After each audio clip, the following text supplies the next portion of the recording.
m'asseoir d'abord pour vous dire qu'il ne faut pas se résigner. Il ne faut pas se résigner à la guerre, il ne faut pas se dire que c'est une fatalité, elle n'est pas encore déclarée cette guerre et on va tout faire pour qu'elle ne le soit pas à notre niveau de citoyen. Voilà. On entend trop de fois que les choses sont déjà faites, que les choses sont déjà pliées. On entend de la résignation qui commence à courir, que la guerre est à nos portes et que devant l'attitude dictatoriale de Poutine, on ne va pas avoir le choix. Si, il y a encore des choix à faire, il y a encore des choses à tenter et il faut tout tenter pour préserver la paix. J'entends trop souvent, en tant que militante, que tout est plié. Tout est plié, c'est pas la peine de faire quoi que ce soit pour le climat, puisque de toute façon on est tous foutus, le rapport du GIEC vient de sortir, c'est pas la peine de bouger. Tout est plié, les retraites on n'en aura pas, de toute façon c'est déjà plié, ils feront ce qu'ils voudront. Tout est plié, c'est pas la peine d'aller voter, puisque de toute façon ça ne sortira, rien ne s'arrangera, ils sont tous pareils. Tout est plié, de toute façon, voilà, Poutine est un fou furieux, on va être obligé de faire la guerre. Non, on est obligé à rien, on ne veut pas de la guerre, on n'en veut pas. Donc nous sommes là clairement pour dire que nous ne sommes pas d'accord pour aller dans le discours des va-t-en-guerre, nous sommes contre.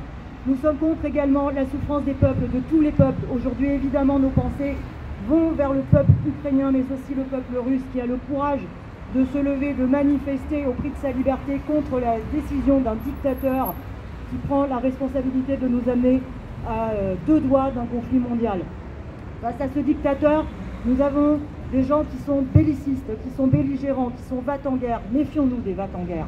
Ils nous mènent au désastre. Je voudrais simplement dire aujourd'hui que dans cette attitude de va-t-en-guerre, il convient que la France retrouve sa voie.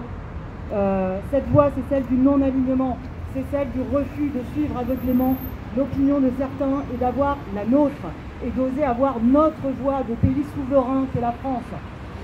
Nous sommes en train de vivre un moment historique qui marquera les mémoires.